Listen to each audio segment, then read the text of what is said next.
नमस्ते बच्चों, सभी को स्वागत है स्टडी टेबल में. मैं एंजलिट. आज हम देखेंगे पिता का പ്രായശ്ചിത്ത്.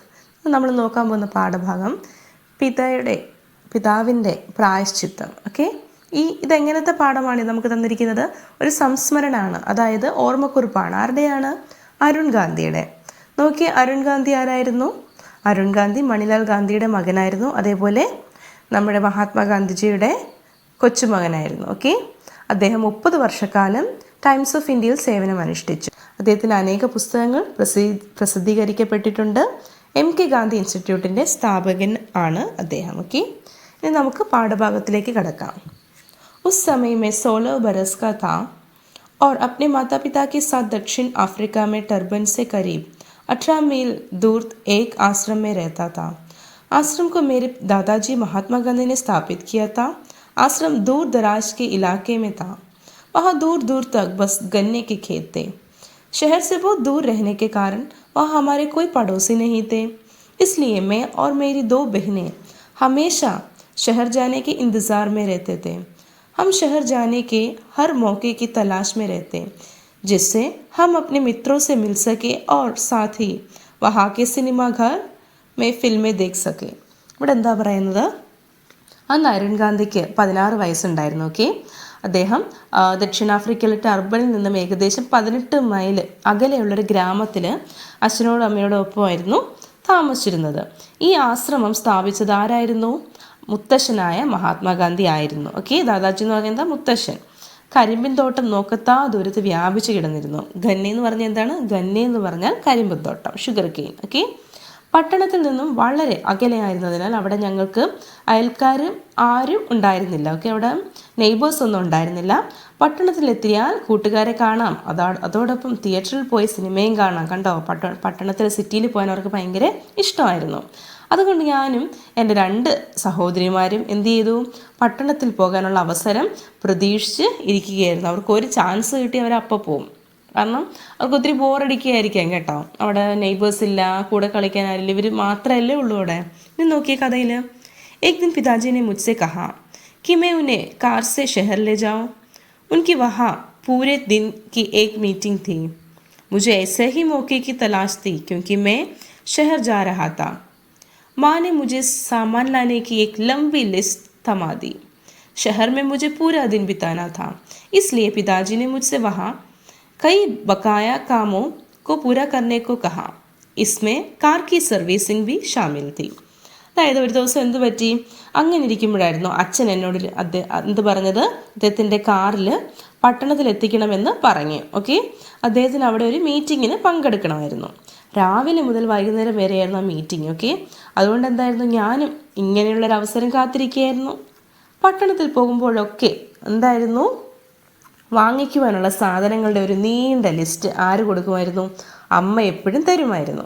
അപ്പോൾ ഇത്തവണ എനിക്കെന്താ, പകൽ മുഴുവനും പട്ടണത്തിൽ ചിലവാക്കേണ്ട, ആ സിറ്റിയിൽ ചിലവാക്കാനുള്ളത് അത്രയും ടൈം അവിടെ ചിലവാക്കാനുള്ള ഒരുപാട് കാര്യങ്ങൾ ചെയ്തു തീർക്കാനുണ്ടായി. അതുകൊണ്ട് അച്ഛൻ എന്നെ ഏതാനും കാര്യങ്ങൾ ചെയ്യാൻ ഏൽപ്പിച്ചു.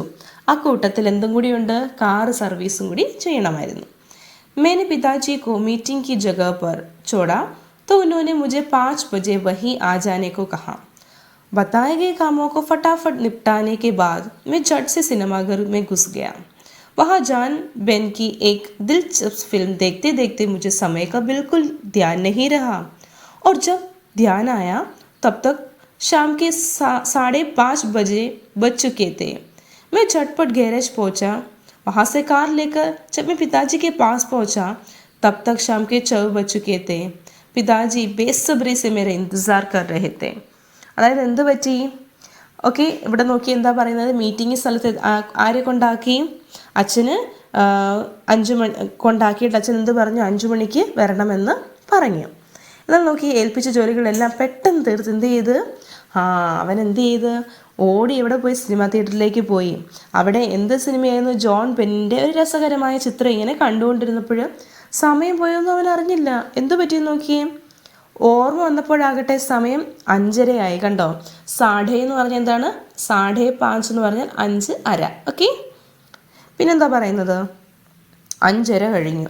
ഞാൻ പെട്ടെന്ന് ഗ്യാരേജിലെത്തി. സർവീസ് ചെയ്യാൻ കൊടുത്ത അവിടെ എത്തി. എന്നിട്ട് എന്ത് പറ്റി? കാറും എടുത്ത് അച്ഛൻ്റെ അടുത്തെത്തിയപ്പോഴേക്കും സമയം എത്ര കഴിഞ്ഞു? 6 മണി കഴിഞ്ഞു. ഓക്കെ, എത്രയാ? 6 മണി. ഛഹ് ബജ് ചുക്കേ തേ, 6 മണി കഴിഞ്ഞിരുന്നു. എന്നിട്ട് എന്താ പറയുന്നത്? അവിടെ എന്താ? അച്ഛൻ അക്ഷമനായി എന്നെയും കാത്ത് നിൽക്കുകയായിരുന്നു. എന്നിട്ട് നോക്കിയേ, ഇവിടെ എന്താ പറയുന്നത്? ഉന്നോനെ उत्सुकतापूर्वक पूछा, तुम लेट क्यों हुए? उन्हें यह बताते हुए मुझे बहुत शर्म आई कि मैं जानबेन की एक पश्चिमी फिल्म देख रहा था, इसलिए मैंने कह दिया कि कार तैयार नहीं थी, इसलिए मुझे वहाँ देर हो गई. मुझे इस बात का कोई अंदाज़ा नहीं था कि पिताजी पहले ही गैरेज को फ़ोन कर चुके थे और असलियत से वाकिफ़ थे. वे मेरे झूठ को जान चुके थे, पर बोले, जिस तरह से मैंने तुम्हें बड़ा किया है उसमें मुझसे कोई भारी चूक हुई है. मैंने तुम्हें सच बोलने का ആത്മവിശ്വാസ് नहीं दिया है. ഇവിടെ എന്താ പറയുന്നത്? അദ്ദേഹം ഉത്സുകനായി ചോദിക്കുക, നീ എന്താ വൈകിയത്? ഇപ്പം നോക്കിയേ, അവൻ എന്താ പറഞ്ഞത്? ഒരു വെസ്റ്റേൺ സിനിമ കണ്ടിരുന്നുവെന്ന് അങ്ങനെ സമയം വൈകിയാണെന്ന് പറയാൻ അവനൊരു നാണക്കേട്, ഒരു ലജ്ജയായിരുന്നു. ഓക്കെ, അതുകൊണ്ട് അവൻ എന്ത് ചെയ്തു? അവനൊരു കള്ളം പറയേണ്ടി വന്നു. അവൻ എന്താ പറഞ്ഞത്? കാറ് റെഡിയാകാത്തത് കൊണ്ടാണ് ഞാൻ വൈകിയെന്ന് അവൻ കള്ളം പറഞ്ഞു. അപ്പം പക്ഷേ അവൻ അറിഞ്ഞിരുന്നില്ല എന്തായിരുന്നു? ഗ്യാരേജിലേക്ക് വിളിച്ച് അച്ഛൻ ഓൾറെഡി വിവരം തിരക്കിയിരുന്നു. അവൻ ഇതൊന്നും അറിഞ്ഞില്ലായിരുന്നു കേട്ടോ. അപ്പം എന്ത് പറ്റി? അവൻ പറഞ്ഞ കള്ളം അത് നുണയാണെന്ന് അപ്പന് മനസ്സിലായല്ലോ. ഞാൻ പറഞ്ഞത് കള്ളമാണെന്ന് മനസ്സിലായെങ്കിൽ അദ്ദേഹം എന്ത് പറഞ്ഞു? അദ്ദേഹം പറഞ്ഞത് ഇപ്രകാരമാണ്. അദ്ദേഹത്തിൻ്റെ മറുപടി എന്തായിരുന്നു? നിന്നെ വളർത്തി വലുതാക്കി എനിക്ക് ഒരു കാര്യത്തിൽ വലിയ തെറ്റുപറ്റി. സത്യം പറയുവാനുള്ള ആത്മവിശ്വാസം തരാൻ എനിക്ക് കഴിഞ്ഞില്ല. എന്തോ പറഞ്ഞത്? मैंने तुम्हें सच बोलने का आत्मविश्वास नहीं दिया है. अब मैं घर तक ही 18 मील की दूर पैदल चलकर ही तय करूँगा. यह कहते हुए सूट बूट पहने पिताजी ने चलना शुरू किया. अंधेरा हो चुका था और ज़्यादातर रास्ता कच्चा था. सड़क सुनसान थी और वहाँ कोई रोशनी भी नहीं थी. मैं पिताजी को अकेला नहीं छोड़ सकता था. ഇവിടെ എന്താ പറയുന്നത്? അതുകൊണ്ട് അദ്ദേഹം എന്ത് പറഞ്ഞു? അതുകൊണ്ട് വീട് വരെയുള്ള 18 മൈൽ ദൂരം നടന്നു പോകാൻ ഞാൻ നിശ്ചയിച്ചു. പൈതൽ എന്ന് പറഞ്ഞാൽ എന്താണ്? നടന്ന് പോകാൻ നിശ്ചയിച്ചു. ഓക്കെ, പിന്നെന്താ പറയുന്നത്? ഇങ്ങനെ പറഞ്ഞുകൊണ്ട് അച്ഛൻ നടക്കാൻ തുടങ്ങി. ഓക്കെ, ചൽക്ക എന്ന് പറഞ്ഞാൽ നടക്കാൻ തുടങ്ങി. ചലന ശുരുക്കിയ. ഇരുട്ട് വ്യാപിച്ചു കഴിഞ്ഞിരുന്നു. റോഡ് ശൂന്യമായിരുന്നു. എങ്ങും ഒരു തരി വെട്ടം പോലും ഉണ്ടായിരുന്നില്ല. ഭയങ്കര രാത്രിയല്ലായിരുന്നു, ഇരുട്ട് ആയിക്കഴിഞ്ഞു. കണ്ടോ? അല്പം പോലും വെട്ടവും ഒന്നും ഇല്ലായിരുന്നു. അതുകൊണ്ട് അച്ഛനെ തനിച്ചാക്കി പോരാൻ അവന് തോന്നിയില്ല. നോക്കിയേ, इसलिए 5.5 घंटे तक मैं उनके पीछे पीछे धीमी गति से कार चलाता रहा और मेरे झूठ पर पिताजी को प्रायश्चित करते हुए देखता रहा. उस दिन मैंने जीवन का एक अहम निर्णय लिया. मैं कभी भी झूठ नहीं बोलूँगा. അവൻ എന്ത് ചെയ്തു? അവൻ 5.5 മണിക്കൂറോളം എടുത്തു കേട്ടോ. 18 മൈൽ ദൂരമല്ലേ നടക്കേണ്ടത് വീട്ടിലേക്ക് പോകാൻ. നോക്കിക്കേ, 5.5 എന്ന് പറഞ്ഞാൽ എന്താണ്? 5.5 മണിക്കൂർ. പതിയെ അവൻ എന്ത് ചെയ്ത്? വണ്ടി ഡ്രൈവ് ചെയ്ത് പതുക്കെ വണ്ടി എന്ത് ചെയ്ത്? അച്ഛൻ്റെ പുറയിൽ നോക്കിക്കേ, പിന്നാലെ സാവധാനം കാർ ഓടിച്ച് പോയി. എൻ്റെ തെറ്റിന് അച്ഛൻ പ്രായശ്ചിത്തം ചെയ്യുന്നതായി എനിക്ക് തോന്നി. അവൻ എന്താ അപ്പോൾ തോന്നിയത്? ഞാൻ ചെയ്ത തെറ്റിന് ആര് പ്രായശ്ചിത്തം ചെയ്യുമായിരുന്നു? അച്ഛൻ. ഓക്കെ, ഞാനെന്ന് ജീവിതത്തിൽ നിർണായകമായൊരു തീരുമാനമെടുത്തു. തീരുമാനം അഹം നിർണയം എന്ന് പറഞ്ഞാൽ എന്താണ്? നിർണായകരമായ ഒരു തീരുമാനം. ഓക്കെ, എന്തായിരുന്നു? ഇനി ഒരിക്കലും ഞാൻ കള്ളം പറയുകയില്ല. മേ കഭി ഭി झूठ नहीं बोलूँगा. ഞാൻ ഇനി ഒരിക്കലും കള്ളം പറയുകയില്ല. मैं अक्सर इस घटना के बारे में सोचता हूँ. अगर पिताजी ने मुझे अन्य पालकों की तरह सजा दी होती तो क्या मैंने कोई सबक सीखा होता? शायद नहीं. सजा रहने के बाद भी मैं शायद झूठ बोलने की अपनी आदत नहीं बदलती होती. परंतु इस अहंसिक घटना का मेरा ऊपर बहुत गहरा असर हुआ.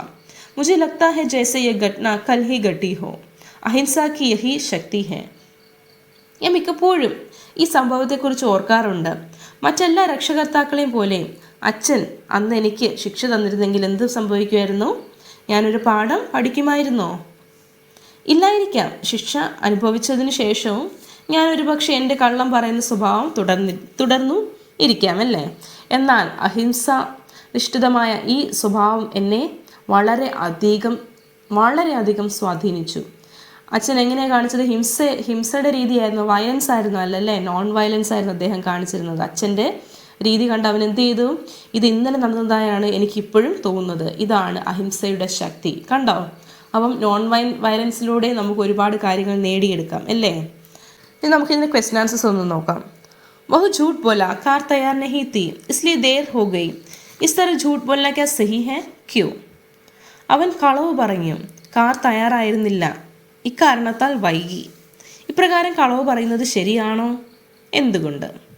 झूठ बोलना कभी भी सही नहीं है क्योंकि यह एक बुरी आदत है. झूठ बोलने से तत्काल फ़ायदा हो सकता है लेकिन इससे भविष्य में नुकसान ही होगा. അതായത് കള്ളം പറയുന്നത് ഒരിക്കലും ഒരു നല്ല ശരിയായിട്ടുള്ള കാര്യമല്ല. കാരണം അതൊരു നല്ല ഹാബിറ്റ് അല്ല. ആദത്ത് എന്ന് പറഞ്ഞാൽ എന്താണ്? ഹാബിറ്റ്. झूठ बोलने से കള്ളം പറയുന്നതിൽ താൽക്കാലികമായിട്ട് നമുക്ക് എന്തെങ്കിലും ഫായ്ദ, എന്തെങ്കിലും അപ്പോഴത്തെ ലാഭം ഉണ്ടായിരിക്കാം. പക്ഷേ ലേക്കിൻ അത് നമുക്ക് ഭാവിയിൽ വളരെയധികം നഷ്ടമുണ്ടാക്കി തരും. നുക്സാൻ എന്ന് പറഞ്ഞാൽ നമുക്കത് വലിയൊരു ലോസ് ആയിരിക്കും നമ്മളിപ്പോൾ ഈ പറയുന്ന കള്ളം. घर तक की 18 मील की दूरी पैदल चलकर ही तय करूँगा. മണിലാൽ ഗാന്ധി കെ ഇസ് നിർണയ സെ ആപ് സഹമത് ഹെ ക്യോ? വീട്ടിലേക്കുള്ള 18 മൈൽ ദൂരം കാൽനടയെ തരണം ചെയ്യും എന്ന് മണിലാൽ ഗാന്ധിയുടെ ഈ തീരുമാനമെടുത്ത് താങ്കൾ ഇദ്ദേഹത്തോട് യോജിക്കുന്നുണ്ടോ? ഉണ്ടെങ്കിൽ എന്തുകൊണ്ട്? മണിലാൽ ഗാന്ധി ക യഹ് നിർണയ ബിൽക്കുൽ സഹി ഹെ. ഇത് ഏറ്റവും കറക്റ്റായിട്ടുള്ളൊരു ശരിയായിട്ടുള്ളൊരു തീരുമാനമായിരുന്നു. ക്യോങ്കി बेटे की गलती का कारण वे अपने को मानते हैं इसलिए इसके द्वारा उन्होंने अपने बेटे को अपनी गलती पर सोच विचार करने मौका दिया. അതായത് മോൻ്റെ ആ തെറ്റ് അച്ഛൻ്റെ തെറ്റായിട്ട് അച്ഛൻ ഏറ്റെടുത്തു. അച്ഛനാണ് അതിന് കാരണക്കാരൻ എന്നാണ് അച്ഛൻ ഏറ്റെടുത്തത്. നോക്കിക്കേ, ഇതിലൂടെ ഇസ്കെ ദ്വാര എന്ന് പറഞ്ഞാൽ എന്താണ്? ഇതിലൂടെ അദ്ദേഹത്തിൻ്റെ മകന് ആ തെറ്റിനെക്കുറിച്ച് വീണ്ടും ചിന്തിക്കുവാനൊരു ചാൻസ് കൊടുക്കുകയായിരുന്നു. മോക്ക എന്ന് പറഞ്ഞാൽ ഒരു ചാൻസ് കൊടുക്കുകയായിരുന്നു ചെയ്തിരുന്നത്. നെക്സ്റ്റ് വൺ, സഹി മിലൻ കരെ, അതായത് മാച്ച് ചെയ്യാനാണ് പറഞ്ഞിരിക്കുന്നത് ശരിയായിട്ടുള്ളത്. നമുക്ക് 2 സർക്കിളിൽ കാര്യങ്ങൾ തന്നിട്ടുണ്ട് അല്ലേ? വർഷ എന്ന് പറഞ്ഞാൽ എന്താണ്? ബരസ് എന്ന് പറഞ്ഞാൽ വർഷം. അടുത്തത് എന്താ? സുദൂർ എന്ന് പറഞ്ഞാൽ ദൂർ ദരാജ്. അടുത്ത പ്രദേശ്, ഇലാക്ക, പ്രദേശം. അവസർ, മോക്ക, അവസരം. പ്രതീക്ഷ, ഇന്തിസാർ, വെയിറ്റ് ചെയ്യുക. ധൂണ്ട്, തലാഷ്, സെർച്ച് ചെയ്യുക. ഓക്കെ, അടുത്ത് നോക്കിയേ, അർത്ഥഭേദ് സംജയ്, അതായത് ഈ പറഞ്ഞിരിക്കുന്ന അർത്ഥത്തിനുള്ള വ്യത്യാസം, നമുക്ക് തന്നിരിക്കുന്ന സെൻറ്റൻസുകളുടെ അർത്ഥവ്യത്യാസം മനസ്സിലാക്കാം. ഓക്കെ, टर्बन से 18 मील दूर एक आश्रम में रहता है. टर्बन से 18 मील दूर एक आश्रम में रहता था. ഓക്കെ, ഇവിടെ എന്താ വ്യത്യാസമുള്ളത്? രഹത്ത ഹേ ഉണ്ട്, രഹത്ത ഥാ ഉണ്ട് അല്ലേ? ടെർബനിൽ നിന്നും 18 മൈൽ അകലെയുള്ള ഒരാശ്രമത്തിൽ താമസിക്കുന്നു. അതേപോലെ ടെർബനിൽ നിന്നും 18 മൈൽ അകലെയുള്ള ഒരു ആശ്രമത്തിൽ താമസിച്ചിരുന്നു. അപ്പോൾ ഫസ്റ്റ് വൺ എന്താണ്? സിമ്പിൾ പ്രസൻറ്റ് ടെൻസ് ആണ് അല്ലേ? സാമാന്യ വർത്തമാൻകാലാണ്. അതേപോലെ സെക്കൻഡ് നമുക്ക് തന്നിരിക്കുന്നത് എന്താണ്? പാസ്റ്റ് ടെൻസ് ആണ് അല്ലേ? രഹത്താത്ത, ഭൂതകാലമാണ്. ഓക്കെ, നെക്സ്റ്റ് വൺ എന്താണ്? मैं और मेरी 2 बहनें हमेशा शहर जाने के इंतज़ार में रहते हैं. मैं और मेरी 2 बहनें हमेशा शहर जाने के इंतज़ार में रहते थे. ഇതും എന്താണ്? അങ്ങനെ തന്നെയാണ്. ഞാനും എൻ്റെ 2 സഹോദരിമാരും എപ്പോഴും പട്ടണത്തിൽ പോകാനുള്ള പ്രതീക്ഷയിൽ ഇരിക്കുന്നു. അപ്പം ഇതെങ്ങനത്തെയാണ്? പ്രതീക്ഷയിൽ ഇരിക്കുന്നു. ഇതും ഒരു പ്രസൻറ്റ് ടെൻസ് ആണ്. അടുത്ത എന്താണ്? ഞാനും എൻ്റെ 2 സഹോദരിമാരും എപ്പോഴും പട്ടണത്തിൽ പോകാനുള്ള പ്രതീക്ഷയിൽ ഇരുന്നിരുന്നു. ഇരുന്നിരുന്നു എന്ന് പറയുമ്പോഴെന്താണ്? അതൊരു പാസ്റ്റ് ടെൻസ് ആണല്ലേ?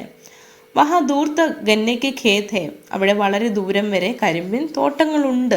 ഓക്കെ, വഹ ദൂർത്ത ഗന്നയ്ക്ക് ഖേത് ഥേ. ഥേ എന്ന് പറയുമ്പോൾ എന്താണ്? അത് പാസ്റ്റ് ടെൻസ്, ഭൂത്കാൽ ആണ്. അടുത്ത് നോക്കി നമ്മളോട് പറഞ്ഞിരിക്കുന്നതാണ് ഒരു പത്ര ലിഖേ, അതായത് കത്ത് എഴുതാനാണ് പറഞ്ഞിരിക്കുന്നത്. സംസ്മരൺ കേസ ലഗ, पुत्र की गलती पर पिता ने अपने आप को सजा दी. इसी दर्द के एहसास से अरुण गांधी ने यह निर्णय लिया, मैं कभी झूठ नहीं बोलूँगा. अपना दर्द वह दोस्त से बांट बिना नहीं रह सका. उसने मित्र को पत्र लिखा, वह पत्र कल्पना करके लिखे. ഓർമ്മക്കുറിപ്പ് നിങ്ങൾക്ക് ഇഷ്ടപ്പെട്ടല്ലോ അല്ലേ? മകൻ്റെ തെറ്റിൽ പിതാവ് തന്നെ തന്നെ ശിക്ഷിച്ചു അല്ലേ? ഈ വേദനയുടെ അനുഭവത്തിൽ അരുൺ ഗാന്ധി ഒരു തീരുമാനമെടുത്തു. ഞാൻ ഇനി ഒരിക്കലും കളവ് പറയുകയില്ല. തൻ്റെ വേദന അവന് സുഹൃത്തിനോട് പങ്കുവെക്കാതിരിക്കാൻ കഴിഞ്ഞില്ല. അവൻ സുഹൃത്തിന് കത്തെഴുതി. ആ കത്ത് സങ്കല്പിച്ച് നിങ്ങൾക്ക് എഴുതാം. നമുക്കെങ്ങനെ ലെറ്റർ സ്റ്റാർട്ട് ചെയ്യാം? സ്ഥാനം, താരിഖും ഒക്കെ കൊടുത്തിട്ടല്ലേ? അഡ്രസ്സും ഡേറ്റും ഒക്കെ കൊടുത്തിട്ട് നമുക്ക് തുടങ്ങാം. പിന്നെ നമുക്ക് എന്തെഴുതാം? പ്രിയ മിത്ര നമസ്കാർ, പ്രിയപ്പെട്ട സുഹൃത്ത് നമസ്കാരം. തും കേസേ ഹോ? सोचता हूँ कुशल से हो. हम यहाँ टर्बन में खुशी से जी रहे हैं. अपने जीवन के एक विशिष्ट बात बताने के लिए मैं यह चिट्ठी लिख रहा हूँ. कल पिताजी को मेरी गलती पर प्रायश्चित करना पड़ा. हुआ यह कि पिताजी को शहर में कल एक मीटिंग थी. उन्हें मैंने कार से शहर छोड़ा। शाम 5 बजे उन्हें लेने जाना था, लेकिन बेन जॉन का सिनेमा देखकर मैं समय भूल गया। देरी के कारण पूछने पर झूठ बोला कि कार ठीक करके गैरेज से नहीं मिला, लेकिन पिताजी बात पहले ही समझ गए थे. അതായത് നിനക്ക് സുഖമാണോ, നീ സുഖമായിട്ടിരിക്കുന്നുവെന്ന് ഞാൻ കരുതുന്നു, ഞങ്ങളിവിടെ ടർബനിൽ സന്തോഷത്തോടെ ഇരിക്കുന്നു, ജീവിതം നല്ല രീതിയിൽ പോകുന്നു, പക്ഷേ ജീവിതത്തിലൊരു വിശിഷ്ടമായൊരു കാര്യം എൻ്റെ ജീവിതത്തിൽ നടന്നു, അത് പറയാനാണ് ഞാൻ ഈ കത്ത് എഴുതുന്നത്. ഇന്നലെ എൻ്റെ പിതാജി എന്ത് ചെയ്തു, ഞാൻ ചെയ്തൊരു തെറ്റിന് പ്രായശ്ചിത്തം അദ്ദേഹം ചെയ്തു. എന്തായിരുന്നു സംഭവം? ഇങ്ങനെയായിരുന്നു. പിതാജി എന്ത് ചെയ്ത്, ഷെഹറിൽ സിറ്റിയിൽ ഒരു മീറ്റിംഗ് ഉണ്ടായിരുന്നു പിതാജിക്ക് ഇന്നലെ. അപ്പം എന്നോട് പറഞ്ഞു കാറിലൊന്ന് കൊണ്ടുവിടാൻ പറഞ്ഞിരുന്നു. അങ്ങനെ പോയി. വൈകുന്നേരം 5 മണിയാകുമ്പം അദ്ദേഹത്തെ മടക്കി കൊണ്ടുവരാൻ വിളിച്ചിരുന്നു. പക്ഷേ ഞാൻ ബെൻ ജോണിൻ്റെ ഫിലിം കണ്ട് സമയം പോയത് അറിഞ്ഞില്ല. ലേറ്റ് ആയതുകൊണ്ട് അദ്ദേഹം എന്നോട് ചോദിച്ചു എന്തുകൊണ്ടാണ് ലേറ്റായെന്ന് ചോദിച്ചപ്പോൾ സിനിമ കാണുകയാണെന്ന് പറഞ്ഞ് അങ്ങനെ പറയാതിരിക്കാൻ വേണ്ടി ഞാനൊരു കള്ളം പറഞ്ഞു. എന്താണ്, കാർ സർവീസ് കഴിഞ്ഞ് കിട്ടാൻ താമസിച്ചു എന്ന് ഞാനൊരു കള്ളം പറഞ്ഞു. പക്ഷെ അദ്ദേഹത്തിന് മുൻപേ അറിയായിരുന്നു. അദ്ദേഹം ആദ്യമേ തന്നെ അവിടെ സർവീസിൻ്റെ കാര്യം അറിഞ്ഞിരുന്നു. पिताजी ने मेरे झूठ को अपनी गलती माना. वे प्रायश्चित करते हुए घर तक का रास्ता पैदल चले. यह देखकर मुझे बहुत दुख हुआ. मैं यह निश्चय किया हूँ कि आइंदा झूठ नहीं बोलूँगा. अगर पिताजी मुझे कोई सज़ा दी होती तो मैं ऐसा कोई निर्णय नहीं लेता. मैं यह घटना कभी नहीं भूलूँगा. उसकी याद ज़िंदगी में मुझे सही रास्ते पर ज़रूर ले जाएगी. അതായത് ഞാൻ പറഞ്ഞ കള്ളം, എൻ്റെ കള്ളം പിതാജിയുടെ സ്വന്തമായിട്ട് പിതാജി ഏറ്റെടുത്തു. അദ്ദേഹം തന്നെ പ്രായശ്ചിത്തം ചെയ്തുകൊണ്ട് വീട് വരെ എന്ത് ചെയ്തു, നടന്നു വന്നു. അത് കണ്ടപ്പോൾ എനിക്ക് വളരെയധികം ദുഃഖം തോന്നി. ഞാനൊരു ഡിസിഷൻ എടുത്തു. എന്തായിരുന്നു, ഇനി ഒരിക്കലും ഞാൻ കള്ളം പറയുകയില്ല. അന്ന് പിതാജി എനിക്ക് പണിഷ്മെൻറ്റ് തന്നിരുന്നെങ്കിൽ ഞാൻ ഒരിക്കലും ഇങ്ങനെയൊരു തീരുമാനം എടുക്കത്തില്ലായിരുന്നു. എനിക്ക് ഈ ഒരു സംഭവം ഒരിക്കലും മറക്കാനേ കഴിയത്തില്ല. ഉസ്കി യാദ്, ഇതിൻ്റെ ഓർമ്മ എനിക്ക് എപ്പോഴും ജീവിതം മൊത്തവും എൻ്റെ പോകുന്ന എല്ലാ വഴിയിലും എനിക്ക് എപ്പോഴും എൻ്റെ കൂടെ തന്നെ ഉണ്ടായിരിക്കും. അപ്നാ ദോസ്ത് അരുൺ ഗാന്ധി, സേവാമേ. നമുക്ക് ആ ആളുടെ അഡ്രസ്സും കൂടി പേരും എഴുതാം. ഓക്കെ, ഈ 2 എക്സ്ട്രാ ഞാൻ തരാൻ പോവുകയാണ്. എന്താണ്, അഗർ അരുൺ ഗാന്ധിനെ ഉസ് ദിൻ കി ഡയറി ലിഖ്തി തോ വ കേസാ ഹോഗ ലിഖേ. ഞാനൊരു എക്സ്ട്രാ 2 ചോദ്യങ്ങൾ തരുവാണ് കേട്ടോ. അരുൺ ഗാന്ധി അന്ന് ഡയറി എഴുതുവാണെങ്കിൽ അന്ന് അദ്ദേഹം എങ്ങനെയായിരിക്കും ഡയറി എഴുതുന്നത്? ആ ഡേറ്റ് കൊടുത്തിട്ട്, ദിവസം കൊടുത്തിട്ട് എന്തെഴുതാം? आज का दिन पिताजी से झूठ क्यों बोला? मेरे झूठ पर पिताजी ने प्रायश्चित किया. जॉन बेन की फिल्म देखते देखते समय का बिल्कुल ध्यान नहीं रहा. पिताजी से यह बताते हुए समय शर्म आई कि एक पश्चिमी फिल्म देख रहा था, इसलिए झूठ बोला. कोई अनुमान नहीं था कि वे अपने आप को सजा दे. वे शहर से घर तक 18 मील की दूर पैदल चले. मेरा मन फूट गया. उस वक्त जीवन का अहम निर्णय लिया, कभी झूठ नहीं बोलूँगा. നിങ്ങൾക്കറിയാമല്ലോ അല്ലേ ഡയറി എങ്ങനെ എഴുതുന്നതെന്ന്. ആ നടന്ന സംഭവങ്ങൾ ഞാൻ എന്നൊക്കെ പറഞ്ഞ് വേണം ഡയറി എഴുതുമ്പോൾ, മേര എന്നൊക്കെ പറഞ്ഞ് വേണം എഴുതാൻ. ഇന്നത്തെ ആജ്കാ ദിൻ, ഇന്നത്തെ ദിവസം പിതാജിയുടെ ഒരു കള്ളം പറഞ്ഞു. എൻ്റെ കള്ളം കാരണം, ഞാൻ പറഞ്ഞ നുണ കാരണം പിതാജിയാണ് പ്രായശ്ചിത്തം ചെയ്തത്. ജോൺ ബെന്നിൻ്റെ സിനിമ കണ്ടതുകൊണ്ടാണ് ഞാൻ താമസിച്ചു പോയി. ലേറ്റായിപ്പോൾ ഞാൻ അറിഞ്ഞില്ല.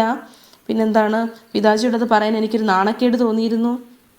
ഒരു വെസ്റ്റേൺ ഫിലിം കണ്ടാണ് എൻ്റെ സമയം പോയത്. അതുകൊണ്ട് ഞാൻ എന്ത് ചെയ്തു, ഞാനൊരു കള്ളം പറഞ്ഞു. പക്ഷെ ഞാൻ ഒരിക്കലും കരുതിയിരുന്നില്ല അച്ഛൻ ഇങ്ങനെ ഒരു പണിഷ്മെൻ്റ് ആയിരിക്കും തരുന്നതെന്ന്. പിന്നെന്താ പറയുന്നത്, അദ്ദേഹം സിറ്റിയിൽ നിന്ന് വീട് വരെ 18 മൈൽ ദൂരം നടന്നു. എൻ്റെ മനസ്സ് പൊട്ടിത്തെറിക്കുകയായിരുന്നു ആ സമയത്ത്. ഉസ് വക്ത്, ആ സമയത്ത് ഞാനൊരു നിർണയം, ഒരു തീരുമാനമെടുത്തു, ഒരു വലിയൊരു ഡിസിഷൻ എടുത്തു. ഞാൻ ഇനി ഒരിക്കലും കള്ളം പറയുകയില്ല. ഇങ്ങനെ നമുക്കൊരു ഡയറി എഴുതാം. ഇനി നോക്കിക്കേ, സൂചനാओं के आधार पर അഹിംസ पर ലേഖ് തയ്യാർ കരേ. നിങ്ങളോട് അഹിംസയെക്കുറിച്ചൊരു ലേഖനം തയ്യാറാക്കാൻ പറയും. നിങ്ങൾക്ക് എങ്ങനെ എഴുതാം? അത് അഹിംസയുടെ അർത്ഥം എഴുതാം, അതിനെക്കുറിച്ചുള്ള മഹത്വവും എന്തൊക്കെ നമുക്ക് എഴുതാൻ പറ്റും. അഹിംസ का अर्थ है हिंसा ना करना, आक्रामक ना होना. हिंसा एक अवगुण है, यह स्वार्थ, क्रोध और लोभ से उत्पन्न होता है. अहिंसा से बड़े बड़े शत्रु को जीता जा सकता है. अहिंसा के लाभ अनंत है. सबसे पहले अहिंसक व्यक्ति शांत रहता है, उसके मन में क्रोध की ज्वाला नहीं जलती. सामाजिक जीवन में भी अहिंसा बहुत लाभदायक होती है. गांधी जी ने अपने व्यवहार से अहिंसा का आदर्श प्रस्तुत किया. ഉन्होंने पूरे राष्ट्र को अहिंसा का पाठ पढ़ाया. ഇവിടെ എന്താ പറയുന്നത്? അഹിംസ എന്ന വാക്കിൻ്റെ അർത്ഥം ഹിംസ ചെയ്യാതിരിക്കുക. അതായത് നോൺ വയലൻസ് എന്ന് പറഞ്ഞാൽ എന്താണ്? വയലൻസ് ചെയ്യാതിരിക്കുക, നോൺ വയലൻസ്. ആക്രമാസക്തം ആകാതിരിക്കുക എന്നൊക്കെയാണ്. ഓക്കെ, ഹിംസ ഒരു നല്ല ഗുണമല്ല, ഒരു ദുർഗുണമാണ്. ഇത് സ്വാർത്ഥത, ക്രോധം, അത്യാഗ്രഹം ഇവയിൽ നിന്നും ഉണ്ടാകുന്നതാണ് ഹിംസ. അഹിംസ കൊണ്ട് വലിയ വലിയ ശത്രുക്കളെ പോലെ മിത്രമാക്കാൻ നമുക്ക് കഴിയും. അഹിംസ കൊണ്ടുള്ള നേട്ടങ്ങൾ അനന്തമാണ്. ഒന്നാമതായി, ഇത്തരം ആളുകൾ ശാന്തമായിരിക്കും. അവരുടെ മനസ്സിൽ ദേഷ്യത്തിൻ്റെ തീക്കനൽ എരിയുന്നില്ല. സാമൂഹിക ജീവിതത്തിലും അഹിംസ കൊണ്ട് വളരെ അധികം നേട്ടമുണ്ട്. ഗാന്ധിജി തൻ്റെ പ്രവർത്തികളിലൂടെ അഹിംസയുടെ ആദർശം മനസ്സിലാക്കി നമുക്ക് തന്നിട്ടുണ്ടല്ലേ. അദ്ദേഹം രാഷ്ട്രത്തെ മുഴുവനും അഹിംസയുടെ പാഠം പഠിപ്പിച്ചു. ഞാൻ കുറച്ച് മീനിങ്സ് തരികയാണ്, നിങ്ങളതെല്ലാം നോട്ട് ചെയ്ത് എഴുതി വെച്ചിട്ട് ഈ ചാപ്റ്റർ ഒന്നും കൂടി ഒന്ന് റീഡ് ചെയ്ത് നോക്കണം, നിങ്ങൾക്ക് മനസ്സിലാവുന്നുണ്ടെന്ന് നോക്കണം. ഓക്കെ, ഈ ഒരു വീഡിയോ നിങ്ങൾക്ക് ഹെൽപ്ഫുൾ ആയിരുന്നെങ്കിൽ നിങ്ങൾ അത് ഉറപ്പായിട്ടും ലൈക്ക് ചെയ്യണം, ഫ്രണ്ട്സിനൊക്കെ ഷെയർ ചെയ്യണം, ഒപ്പം കമൻറ്റ് ചെയ്യണം. ഓക്കെ, എങ്കിലേ എനിക്ക് അറിയത്തുള്ളൂ നിങ്ങൾക്ക് ഇനിയും ഇങ്ങനത്തെ വീഡിയോസിൻ്റെ ആവശ്യമുണ്ടെന്ന്. Okay, so keep watching. ധന്യവാദ്. God bless U.